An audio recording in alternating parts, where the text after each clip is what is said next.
stuff piles up. Anyway, open your Bibles. Okay, we've been going through what prophet? Jeremiah. And today, we're going to kind of bring it home, and we're going to see an opportunity that we have to present the gospel ourselves. In Colossians chapter 4, verses 2 through 6. Devote yourselves to prayer, being watchful and thankful.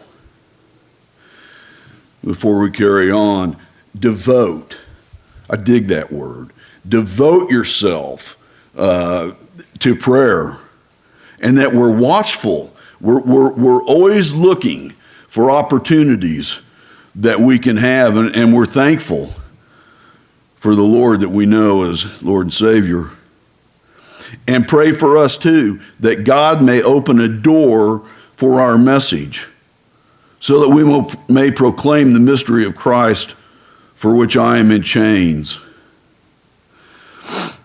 Paul is asking prayer for him, but that same prayer could be for us, that God opens our eyes and he helps us to see the opportunities every day. Sometimes we're going through life at Mach 5 with our hair on fire, and we just don't see the opportunities that he's putting in front of us.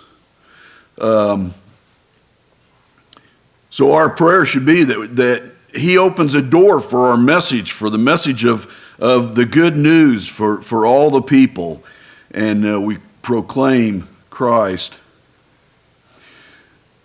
Verse 4, pray that I may proclaim it clearly as I should. That's kind of one thing we're going to be looking at today, that we don't misunderstand me, we don't want to spiritualize it to the point that somebody that doesn't know Christ yet, they're like, whew, I'm not a theologian, okay? So, keep it real, keep it down to earth. And I think what we're going to talk about today gives us that opportunity. It's not the only way, but it's a relatively easy way. But we want to proclaim it clearly. Verse 5, be wise in the way you act toward outsiders. Make the most of every opportunity. Keeping our eyes, we're on the lookout in a good way toward those that are around us. And we want to make the most of every opportunity. Sometimes it doesn't end. Sometimes it's a seed planted. And it's not necessarily a full-blown, that person comes to Christ. But something has been left with them. A seed. What do seeds do? Sprout. They grow. And so sometimes that's our job. And sometimes, as Scripture says in Corinthians, some plant, some water, and some harvest. And neither role is diminished by the other. Verse 6, let your conversation be always full of grace, seasoned with salt, so that you may know how to answer everyone. Now, I'll admit, that's a hard thing. I mean, our first thing was, I don't know all the answers, but I know the one that does. And I know the one that says, don't be afraid. I'll give you the words when that time comes and you need to know. And we can rejoice in that. There's no fear in that. That we don't have to know everything at the same time. But we should be ready to answer. What is it in Peter? Kind of going off the cuff here.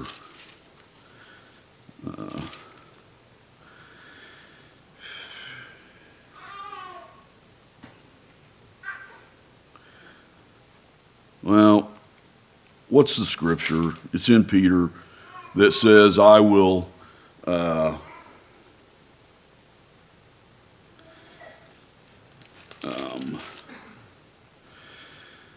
I shouldn't have got into something like that. Okay. 3:15, 1 Peter. But in your hearts set apart Christ as Lord. Always be prepared to give an answer to everyone who asks you to give the reason for the hope that you have. All of us should be able to do that. Because that's our personal experience in the relationship with Jesus Christ. And we should be ready when somebody asks us a question about that. Then we should, because for us, it isn't religion, it's a relationship. And that's extremely important. I thank the Lord. I didn't, took it on the cuff there, and he took me where I wanted to go. But we need to make, how many of you have been through the Romans road to salvation? When you're my age, when I was young, that was the go-to thing. And that's not a bad thing. It delineates where we start. Humanity's a fallen people because we chose to go away from God.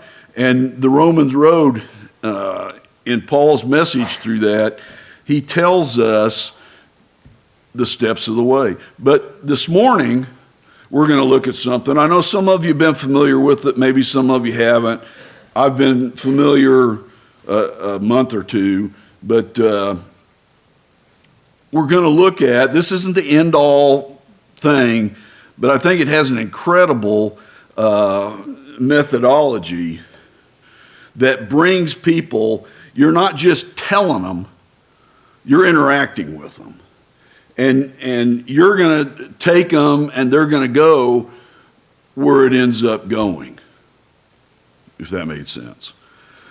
Jesus used parables to explain something.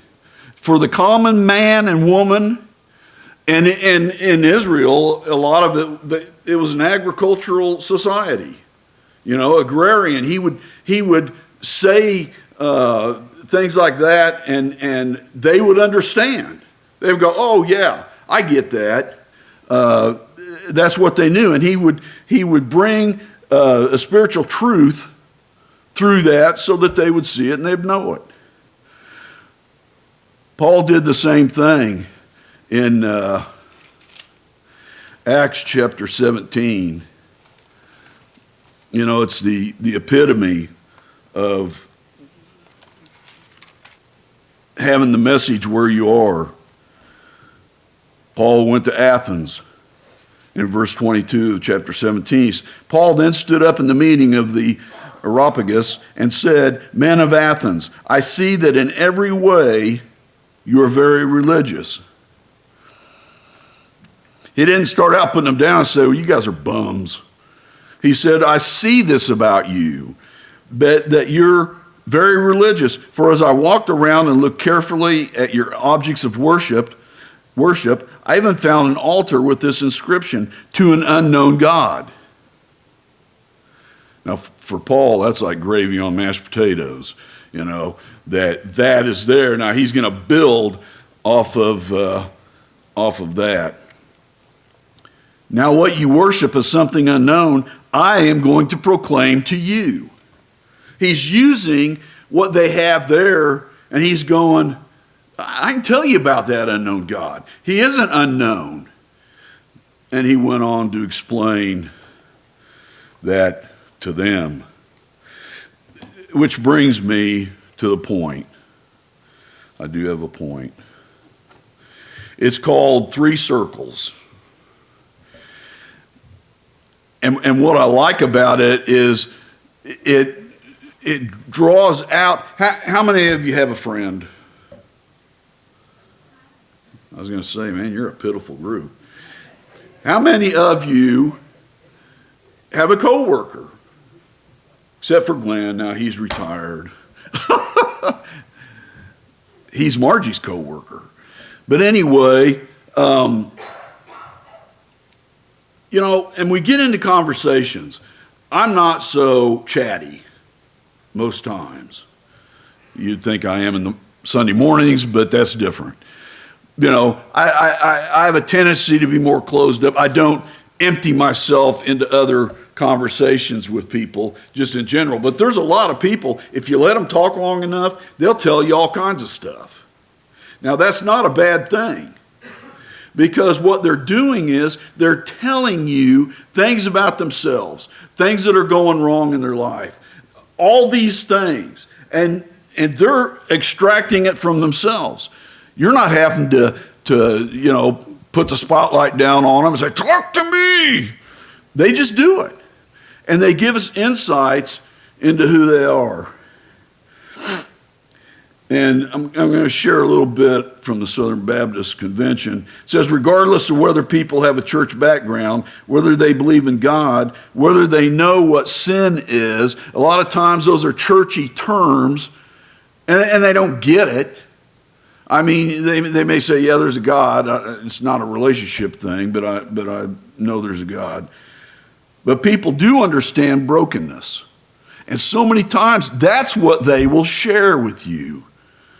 Their brokenness, because they've been hurt. They understand what it means to feel cheap and empty and used. They understand what it means to have no sense of purpose. Sometimes for a lot of people, it's the regular drag. I get up in the morning, I go to work, I come home, I eat supper, I go to bed, blah, blah, blah, boom, boom, boom. That's the total of their life.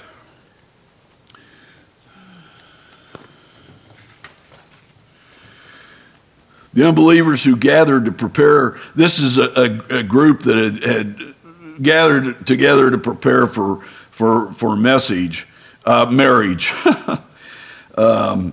And they would talk to the minister that was leading this group, and they would talk about the problems they were having in their relationships and with their children and with their finances. And the minister said he knew that we had to find a way to turn conversations about problems into conversations about Jesus.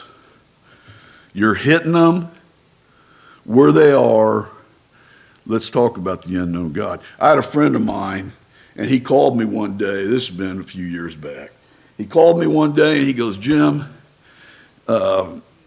we just got to get together. He goes, my life is going crazy. I can't find a job. I can't keep a job. And every aspect, his family life was, kind of in shambles. And in the course of just letting him talk, I said, man, I need to come see you. He said, I'd like that. So the Holy Spirit put on my heart, this guy doesn't need answers to a job. This guy doesn't need answers to his family.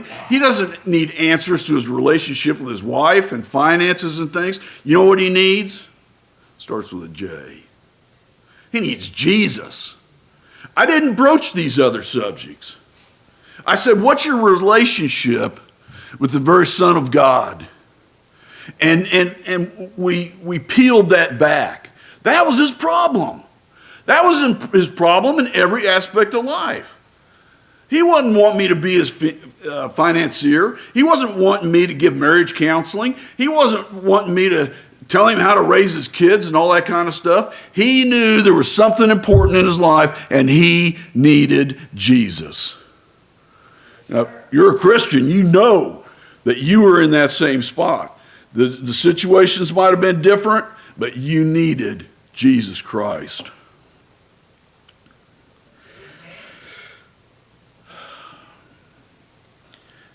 He began by explaining that God has a design, physical and spiritual laws that govern the universe, and when people violate spiritual laws, there are certain consequences. The world today, we talked about it, I don't know, last week or week before, nobody wants the consequences of doing wrong. They just want to blow it off. But I tell you this, there are always consequences. Consequences to our sin. We can be forgiven, yes? Yes. But you're still going to have consequences.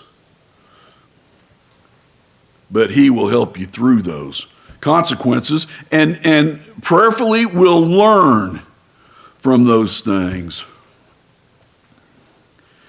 They try to alleviate the pain. Oh, well, here we go. Everyone departs. This is going to go with our thing that Brad's going to show you here in a minute. Everyone departs from God's design. What most don't understand, we live in a fallen world, people. This isn't what God intended. It's what man made up of God's intentions by sinning. And it leads to brokenness. When people find themselves in brokenness, they try to alleviate the pain by relying on their own strength and the instincts of their hearts, which pushes them farther away from God and recovery. He says as he looked around, what they needed to hear was good news that God isn't holding their past against them any longer. That's a big deal. God doesn't sit there and say, you know what, Jim?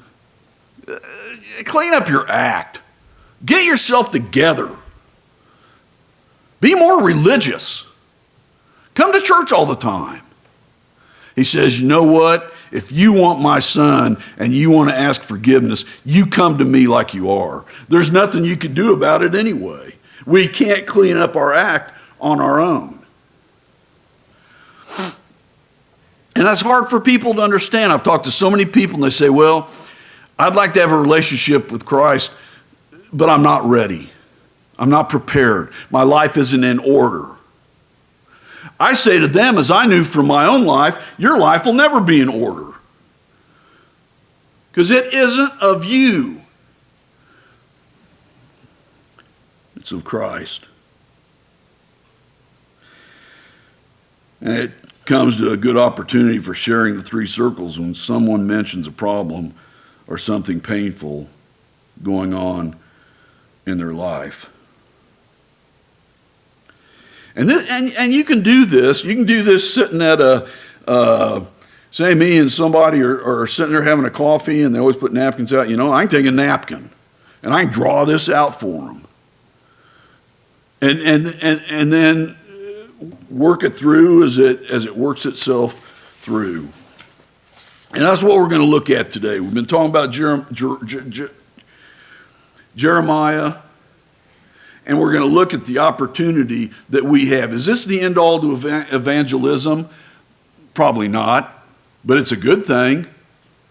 And it draws someone out so that we're not just saying, sit down and let me take you through the Bible, you know, and hurling verses at them. At some point, those will be very meaningful to them. But this engages them into where they are. And what's going on in their life. I'm going to have Brad come and help me in this. Go ahead and start your thing. All right, first I'm going to apologize because I'm not as good of a public speaker as Jim is. So, and then he thinks I can draw. So you got two things going wrong for you. Well, you need to stutter and stuff. I mean, that's very important to being a good speaker. Anyway, so he asked me to do this thing, so I'm going to do my best here. Give me a little second to get started, and then we'll get into it. You can look this up online, and they've got several. It's all presented the same way, but you know, you can flesh it out more online if you want to. Just say 3 circles evangelism, and it'll take you lots of places that are an explanation.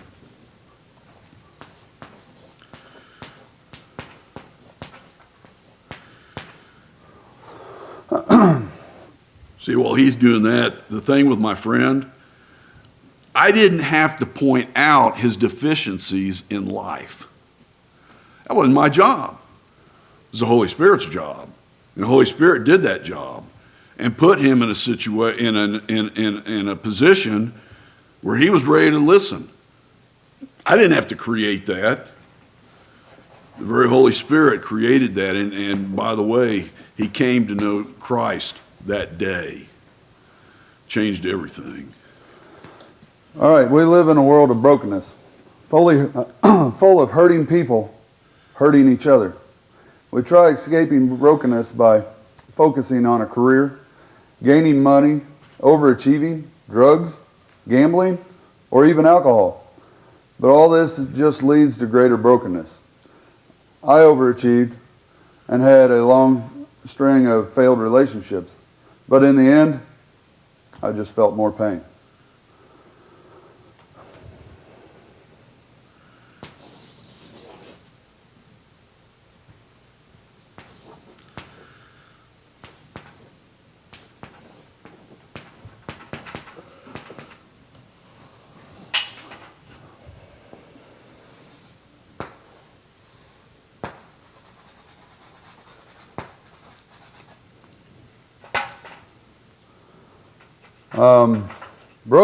Brokenness was not God's original design.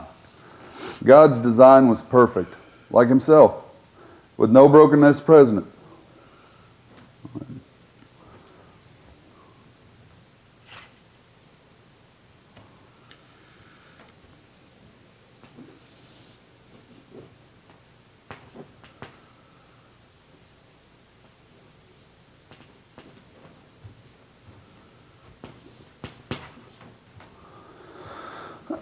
Each of us has rebelled against God and walked away from his perfect design.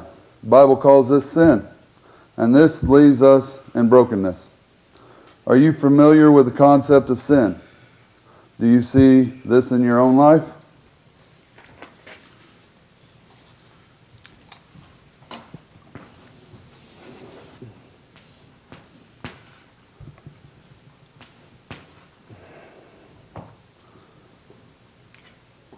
God saw we could not escape our brokenness on our own. So God demonstrated his love towards us.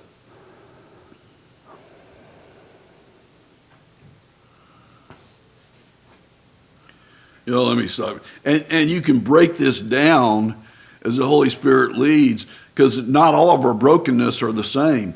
And, the point is that we keep reaching out to things that are never going to be the answer, and it's a dog chasing its tail, so to speak.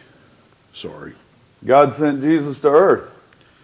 Jesus was perfect and lived a perfect life because he was God.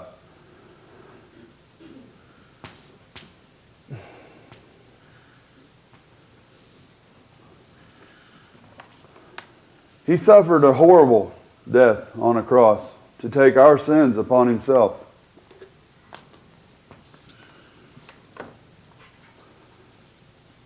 Then Jesus rose again, providing that he has power over death. He's alive.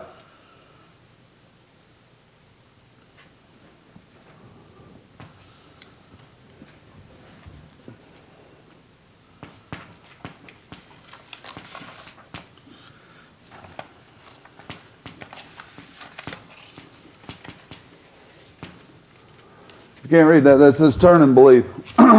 Jesus tells all people to repent and turn from your sins.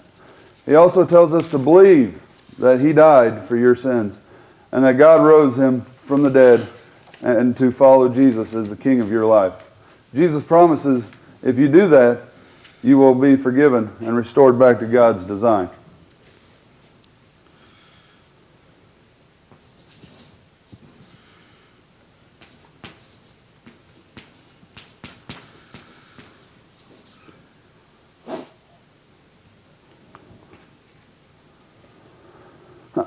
More than that, God then sends us back into, I'm sorry, I skipped a paragraph. That wouldn't have made sense at all. If we turn and believe in Jesus, we can leave this world of brokenness and be restored in the relationship with God and pursue His design.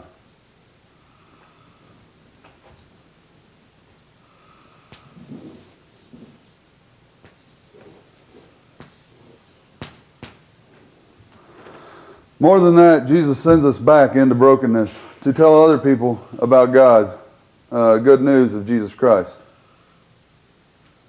That's a disciple. We make disciples. We're not just called to put notches on our gun, saved, saved, saved. And yet he says, now you're strong enough in me. Go back and share with others that I came from this, but God gave me release through His Son, Jesus Christ. And you're giving them the answer. Where do you see yourself? Are you in God's perfect design, or are you currently in brokenness? See, I dig that. You're having a conversation with them. It's not a get up in their grill kind of thing or anything like that. And it ends up, you say, you know what, where do you see yourself? In what phase of this do you find yourself? Do you find yourself in brokenness? Maybe they'll admit to that if they've kind of spilled themselves out to you about blah, blah, blah. And I shouldn't say that because I don't mean to diminish the troubles. But after they've told you those things, and then the end, they put themselves in a category. You don't. You don't go, well, you're in brokenness. You say, where do you see yourself in this? It's very simple to do and to say, but like I said, the thing I like about it is they're responding from where they are. Now maybe they know this gig, and they know I'm trying this, I'm trying that, I'm trying this, but it all leads back to brokenness. And like I said, they're spinning out of control in a way, and they don't know how to get out of it. For one, because none of us could on our own. What's the old adage? If you put lipstick on a pig, what does it make the pig? Still a pig. And so, we can do all kinds of stuff to jazz ourselves up, but it doesn't change a thing in the sense of eternity. And when you get down to the end and you presented the gospel, it's up to them to choose. And we don't go, wrong answer. We just let them say, what category do you find yourself? And that's one of the things that I really like about this. If you want to flesh this out a little more, or get more familiar with it and things like that, go to 3 Circles.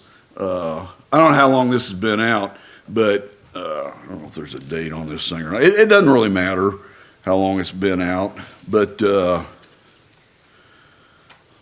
Ed, how did we come across this?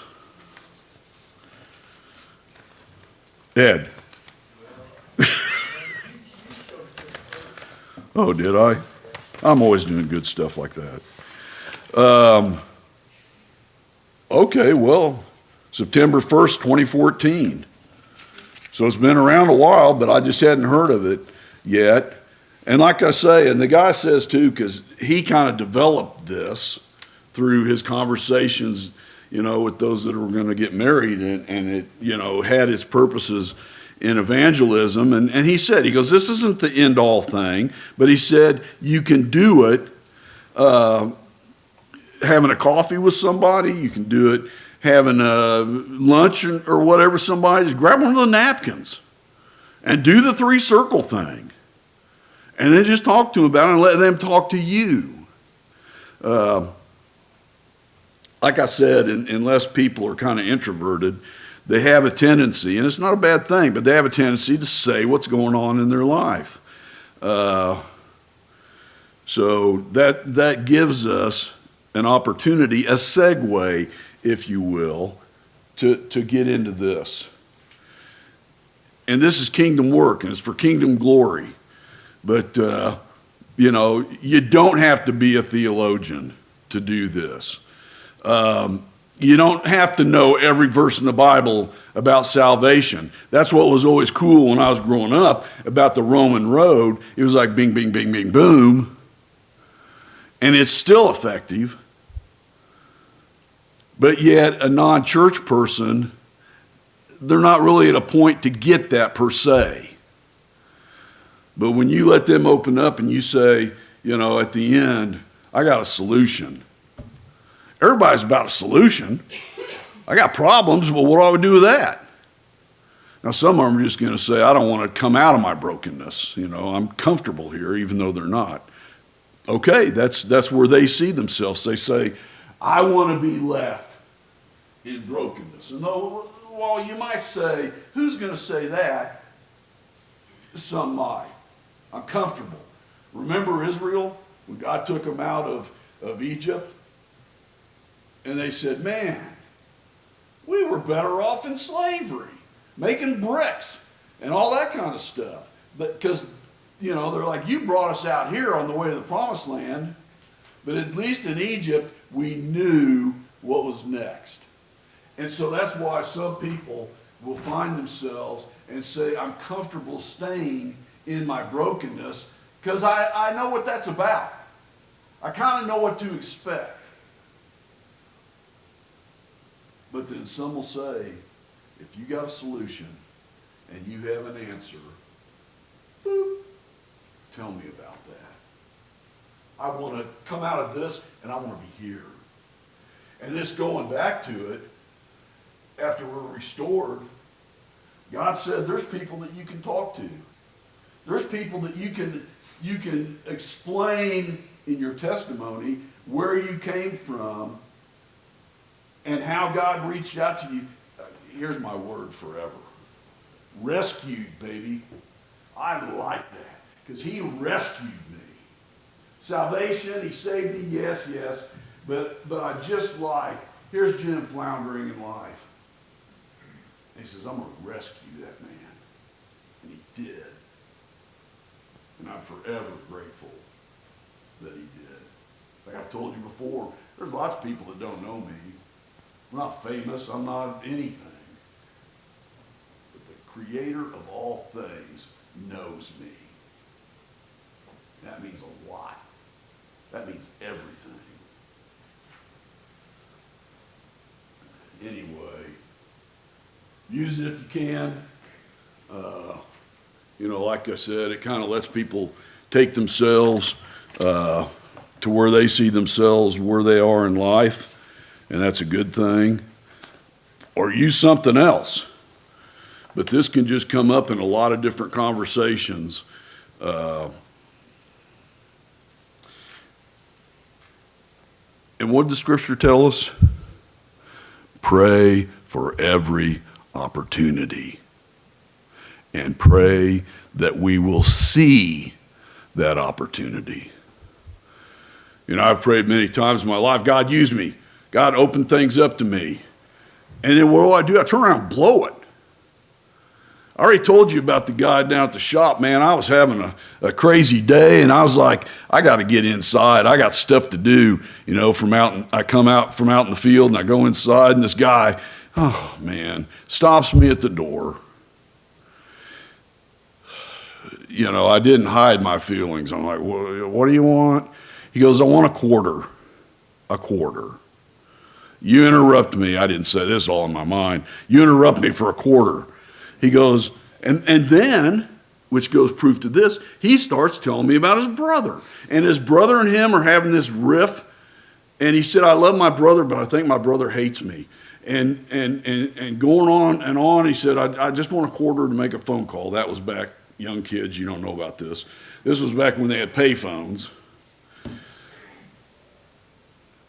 So I reach in my pocket after he said that. I flip him a quarter. and I zip inside. I no more than got the door shut. This isn't a made-up preacher kind of story. I was working in the real world at that time, which I still do, but as soon as I shut the door, the Holy Spirit slammed the door on my heart and said, "What did you just do?" You couldn't have made up a better opportunity to share the gospel with this guy. He's hurting. He's looking for something. And you give him a quarter, which is what he asked for, which he didn't really care about the quarter or not. So, being duly whatever, I opened the door, and this is what I'm telling you. This isn't a made-up story, because I was going to make it right. I opened the door. I looked down the street this way. I looked down the street that way. He ain't around. What was he? I don't know. I don't know. But I mean, in that amount of time, he's gone. And here I'm stuck with the thing of Jim didn't get it right. And God's sitting there saying, I gave you the opportunity. You couldn't have invented or written a script better than this to share my son with him. And you didn't. To my dying day, I will regret that. You know, God forgives us and he takes away the guilt, but I'm just sharing with you, I didn't get it right. So that needs to be our prayer, as it said in Colossians. Pray for the opportunity and then see the opportunity and take hold of the opportunity. We can talk about stuff all day long, but if we don't do it, it's to no avail. So anyway, it's just another tool to put in your toolbox and pull it out when it becomes appropriate. And I think the Holy Spirit will lead you to say, this is an opportunity, and I want to see it, and I want him to use me in this opportunity. Music man, Troy.